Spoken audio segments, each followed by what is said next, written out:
I'm the Night King by Yan Li. Illustrated by Hyra Crabillo. Read by Kitty Jones. This story is dedicated to the truth. He was the smallest bat in the woods. Very tiny and thin. Like most bats, he slept in a cave during the day. But when the littlest bat slept, he always dreamed about the world outside and what it would be like in the daytime. Like the other bats, he left the cave to eat when darkness fell. But unlike the other bats, he didn't eat insects. He only ate fruit. None of the other bats in the woods liked him because he was so different. "Hi, little bat. You are so tiny," a fat bat said scornfully. "You don't eat moths or flies?" asked a tall bat in amazement. "What kind of bat are you?" Little Bat had no friends at all. He felt very lonely. One night, when the moon shone bright above the water, the bat met a frog with big red eyes. "Hi, little bat. Are you sad?" the frog asked. His eyes bulged as he spoke. "Yes, the other bats don't like me." The little bat lowered his eyes. "It's because I don't eat flies or moths." "But you could fly like the wind, and you help trees to spread their seeds and carry pollen from flower to flower," said the frog. He puffed up his cheeks and blew a small bubble for the little bat. "Cheer up, my friend." "Do you know who in the woods can do the same job as I do?" the little bat wondered. His wings shook. "Oh, a lot of animals." The frog counted as he spoke. "Hummingbirds, sunbirds, bees." "Can I meet them?" the little bat asked. "Can you? They work during the day, and you work at night. How could you meet up with each other?" "Maybe I can come out during the daytime," said the little bat. He flapped his wings and flew upward. "See you tomorrow." The next morning, the sun shone through the trees and broke through the fog in the woods. Everything was still. Only the snoring bats could be heard in the cave. The little bat slipped quietly away. When he arrived at the cave entrance, he could hear the sweet song of birds and saw the tree's green branches reaching down to the ground. "Where are you going?" asked an armed bat. He heard the noise and rushed over. "I want to see outside," the little bat explained. "Are you crazy? We don't allow bats to go outside in the daytime," replied the armed bat. He blocked the entrance to the cave. "But look, it's so beautiful outside," the little bat said. He pointed to the trees. "No, we are all blind," said another armed bat, flying toward him. "Catch him!" the armed bats cried. They surrounded the little bat. They brought the little bat into the center of the cave. All the other bats were awake now. "Let's make him leave the woods," the armed bats shouted. "No, I just want to see what the world looks like during the daytime," the little bat sobbed. Tears filled his eyes. "What? We are all blind," the tall bat laughed. "Did you forget? We only work at night," the fat bat mocked. "Yes, let's make him leave the woods. He wants to make lots of friends out there," cried another bat in a squeaky voice. "We don't like frogs, birds, or bees. We are totally different." "Let's make him leave the woods. He only eats vegetables." "We don't need a vegetarian bat here," a lady bat yelled. "Yes, let's make him leave the woods." "Yes!" All the bats raised their wings in agreement. "Everyone be quiet," said an older bat with a crooked wing as he flew close. "Look at him. He didn't break any rules. And he's different from us. We can't send him away. I need to show you something. We can make a false charge against him and make him leave, the head of the armed bats whispered. The older bat ignored him. He opened a book and read from it slowly. We bats have different species. Some of us are insect-eating bats. We eat pests and protect the crops. Some of us are vampire bats that feed on the blood of small animals. However, the little bat is a fruit-eating bat. He eats only fruit or nectar. He carries pollen from flower to flower and spreads seeds from the plants. When the winter comes, some of us hibernate while the little bat flies to warmer places. He has strong wings that can cope with long-distance travel. But he's so small, how can he fly so far? The lady bat asked, looking down on him.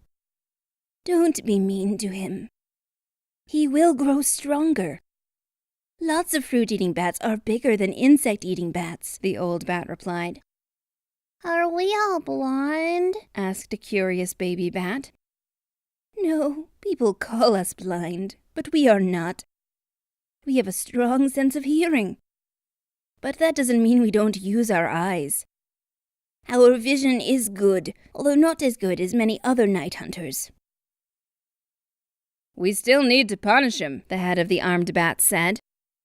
He gave the little bat an evil look. Can we open our minds and give him a chance? The old bat argued. Let him see the outside in the daylight. No way, the head of the armed bats shouted. All the bats were silent. Let him catch moths. I'm so hungry, said a baby bat. He raised his chubby face and broke the silence. Nah, let him go out into the sunshine. He doesn't fear the light, right? The fat bat said with an evil grin. Let him rescue the south part of the woods, the head of the armed bat said with a sneer. What? The old bat asked, confused. If he can spread seeds and carry pollen from flower to flower, why not let him rescue the south part of the woods? The head of the armed bats laughed and bared his sharp teeth. That part of the woods is nearly dead, he said. Let him rescue it. But for how long? He needs time, the old bat said. He was worried for the little bat. It's almost the end of summer. How about next spring, little bat? Said the tall bat. He took pleasure in the little bat's suffering. The little bat flew back to the corner of the cave with his head hanging low. Don't be afraid, the old bat said. He came close to him. Prove yourself. You can do it. But how? The little bat asked. When you look for the nectar in a flower, your face and head become covered with pollen, which you can bring to the next flower. You carry the seeds of fruit you eat inside you. Then you fly far away and pass the seeds out of your body. I can't do it. That part of the woods is too huge, the little bat said sadly. Never say you can't. You will figure it out when you try your best. The old bat put his wing around the little bat. A lot of plants and animals rely on that part of the woods. You can save their lives. That night, the little bat met the red-eyed frog again. He told him what had happened during the day. Don't be afraid, the frog said. I will help you. I'm going to let our friends know about it. They will work with you. Let's rescue the woods together. This is our home. The little bat took the night shift and worked very hard. He flew around the south part of the woods and spread the seeds from the plants. Unlike bees that mostly fly to bright flowers, the little bat preferred the pale ones. Most of them were large with bell-shaped flowers. During the day, the birds, bees, and butterflies all worked together. The woodpeckers picked the pests from the trees. The hummingbirds put their long beaks into the flowers, and the squirrels got busy burying nuts in the ground. Little by little, they spread the seeds all over the south part of the wood. They also carried pollen to each flower that they could find. The winter was coming, and spring was not far behind. Everyone was looking forward to the good news. The head of the armed bats was the only one that always made fun of the little bat. But the little bat never argued with him. He planned to fly south for the winter and come back in the spring. The bats didn't know how many days had passed, or how long they had been asleep in their cave. The little bat came back from the south quietly.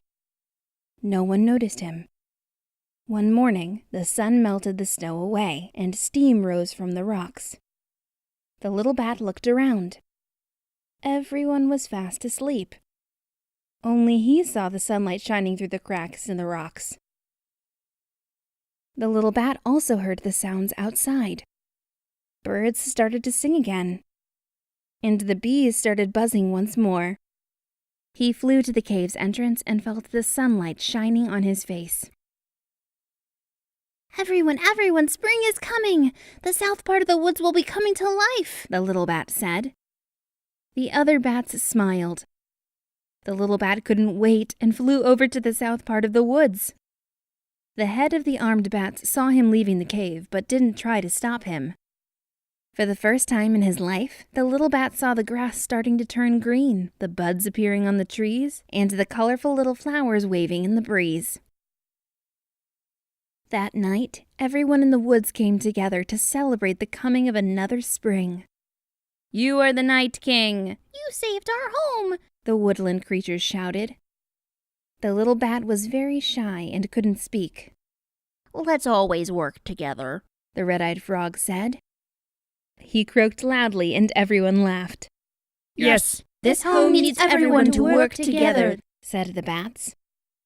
They saw a big smile on the little bat's face and knew he agreed. The end. I'm the Night King by Yan Lee.